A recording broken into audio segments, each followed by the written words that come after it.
SG Consultancy Services. Study MBBS in Russia, Philippines, Uzbekistan.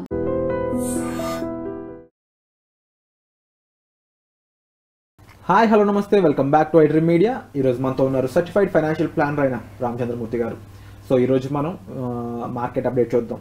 అందుకే phone పట్టుకుని కూర్చున్నాను రెడీగా నేను. సో మార్కెట్ అప్డేట్ ఏంటి, ఎందుకు మార్కెట్ ఇలా రియాక్ట్ అవుతుంది, దాంతోపాటు ఇప్పుడు ఇన్వెస్ట్ చేయడం ఎంతవరకు కరెక్ట్, ఇన్వెస్ట్ చేస్తే ఎలాంటి విషయాల్లో, ఎలాంటి ఫండ్స్లో, ఎలాంటి ప్రోడక్ట్లో ఇన్వెస్ట్ చేయాలో కూడా తెలుసుకుందాం. నమస్కారం సార్. నమస్తే అండి.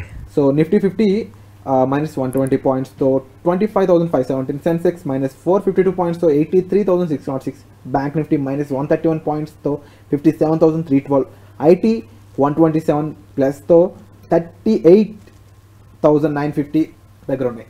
So except IT and small cap మిగిలినవన్నీ కూడా రెడ్లో ఉన్నాయి.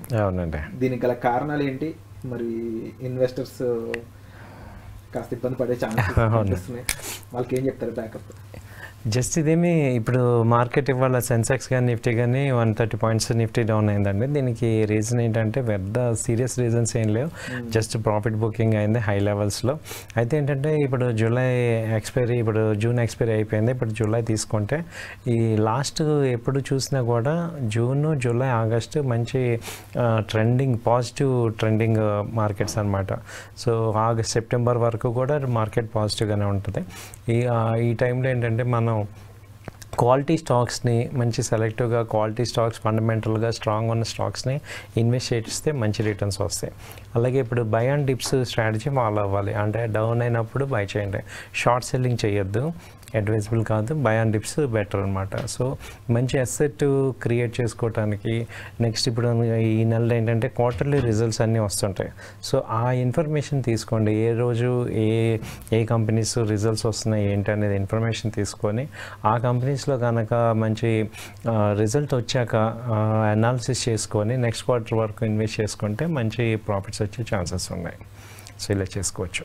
అండ్ యూజువల్లీ మార్కెట్లో ఇన్వెస్ట్ చేద్దాం అనుకున్నప్పుడు ఎక్కువ మంది రీటైలర్స్ ఏం చేస్తూ ఉంటారంటే గ్రీన్ ఉన్నప్పుడు ఇన్వెస్ట్ చేస్తారు, రెడ్ ఉన్నప్పుడు ఆపేస్తూ ఉంటారు. దీన్ని కాస్త ఎక్స్ప్లెయిన్ చేస్తారా? ఇది కరెక్ట్ వే కాదు అనేది ఎన్నోసార్లు చెప్పినా కానీ అర్థం చేసుకోవట్లేదు. మార్కెట్ ఫాల్ ఎప్పటి వరకు ఆపర్చునిటీ? మార్కెట్ ఫాల్ వెళ్తూనే ఉంది, ఇంకా డౌన్ ఫాల్ వస్తుంది అన్నప్పుడు అది ఆపర్చునిటీ కింద ఉంటుందా? మార్కెట్ ఫాల్ని ఎప్పుడు ఆపర్చునిటీగా చూడాలి, ఎప్పుడు రిస్క్గా చూడాలంటారు? గుడ్ క్వశ్చన్ సార్, చాలా మంచి క్వశ్చన్ అడిగారు. ఇప్పుడు మార్కెట్ని రెండు రకాలుగా చూడాలి. ఫాల్ ఒకటి, కరెక్షన్ ఒకటి. ఫాల్ అనేది ఏమవుతుందంటే నార్మల్ అనమాట. ఇప్పుడు ఒక 500 పాయింట్స్ పెరిగినప్పుడు నార్మల్గా 200 పాయింట్స్ డౌన్ అవటం అనేది ఫాల్. సో అది ఆపర్చునిటీ చూసుకోవాలి. అదే కరెక్షన్ అంటే ఏంటంటే మనకి కరెక్షన్ తెలిసిపోతూ ఉంటుంది. అంటే ఇంటర్నేషనల్గా వేరే భయంకరమైన పరిస్థితులు రావటం, అలాగే ఇండియాలో డిఫరెంట్ సిచ్యుయేషన్స్ రావటం, అలాంటివన్నీ జరిగి మార్కెట్లో కరెక్షన్ అయినప్పుడు అప్పుడు ఆ రెడ్ని వేరే రకంగా డేంజర్గా తీసుకోవాలి. ఇప్పుడు నార్మల్గా ఏంటంటే వీటిని బై అండ్ డిప్స్ ఇప్పుడు ఉన్న దాన్ని ఏంటంటే ఫాల్ కింద తీసుకోవాలి. ఫాల్ గుర్తుపెట్టుకోవాలి ఏంటంటే ఎప్పుడైనా మార్కెట్ ర్యాలీ వచ్చాక ఫాల్ వస్తుంది. అంటే ఒక 200-300 పాయింట్స్ డౌన్ అయినప్పుడు అదొక మంచి, ఇప్పుడు సపోజ్ చూసుకుంటే సెక్టర్స్ చూసుకుంటే ఇప్పుడు ఇది డిఫెన్స్ సెక్టర్ ఫాల్ అయ్యి మళ్ళీ రైజ్ అవుతుంది. అంటే ఇప్పుడు కొచ్చిన్ తీసుకున్నాం అనుకోండి, 2500 నుంచి 2100 దాకా వచ్చింది. అదేమవుతుందంటే అడ్జస్ట్మెంట్ అయ్యి మళ్ళీ పైకి వెళ్తుంది. అలాంటి స్టాక్స్ని పట్టుకోవాలన్నమాట ఎగ్జాంపుల్ కింద. సో అంటే ఒక్కసారి నాన్ స్టాప్ ర్యాలీ వెళ్ళాక అవి కొంత కరెక్షన్ అయ్యి మళ్ళీ కొంత ఫాల్ అయ్యి మళ్ళీ రివర్స్ అవుతాయి. ఇప్పుడు బిఎస్సీ ఉంది, మొన్నటి దాకా ర్యాలీ వచ్చింది, 3000 దాకా వచ్చింది. ఇప్పుడు మళ్ళీ 26-27 ఆ రేంజ్కి వచ్చింది. 27 ఆ రేంజ్లో మళ్ళీ ఇన్వెస్ట్ చేసుకుంటే అంటే బాగా డౌన్ అయ్యాక మళ్ళీ రివర్స్. మొన్న చూడండి ఇండిగో వచ్చింది, అది ఎంత అంటే దాదాపు 500 పాయింట్స్ డౌన్ అయ్యి మళ్ళీ అక్కడ బయింగ్ చేయడం వల్ల ఇవాళ మళ్ళీ రికవర్ వచ్చింది. సో అలా క్వాలిటీ స్టాక్స్ అంటే టాప్ 200 కంపెనీస్లో బాగా పెరిగి డౌన్ అయినప్పుడు మళ్ళీ ఇన్వెస్ట్ చేసుకుంటే మంచి అసెట్ కానీ మంచి రిజల్ట్ రిటర్న్స్ వస్తాయి. Wonderful sir. అండ్ ఈ స్టాక్ మార్కెట్ అనేది ఒక అసెట్ కింద చూస్తే మిగిలిన అసెట్స్లో కూడా చాలా మందికి నాలెడ్జ్ అనేది పెరగడం చాలా అవసరం. ఈ 4 అసెట్స్ వాటి యొక్క ఇంపార్టెన్స్ కాస్త చెప్తారు చిన్నగా?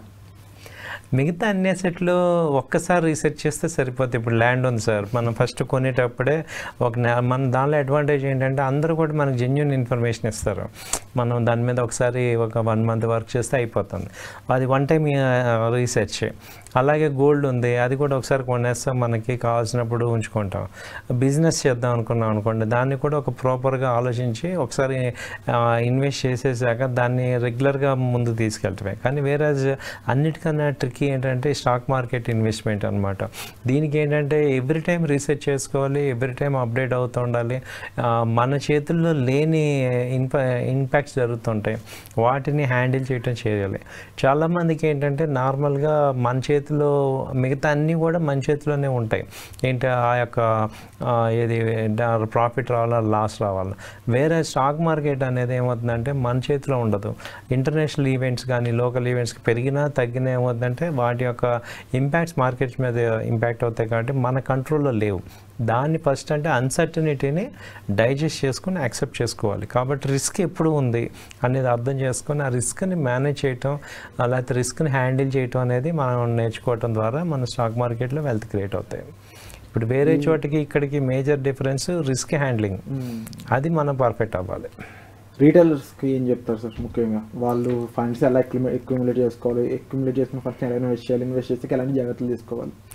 రీటైల్ ఇన్వెస్టర్స్కి నేను చెప్పేది ఏంటంటే స్టాక్ మార్కెట్లో ఎవరైతే వస్తారో వాళ్ళందరూ ఒక 20 years పీరియడ్ అని పెట్టుకోవాలి. ఏది వాళ్ళు వచ్చాను ఇంట్రాడే చేస్తాము, లేకపోతే ఆప్షన్స్ చేస్తా, ఈక్విటీ చేస్తా, ఇలా కాదు. ఒక 20 ఏళ్ళు నేను ఈ మార్కెట్లో ఉంటాను.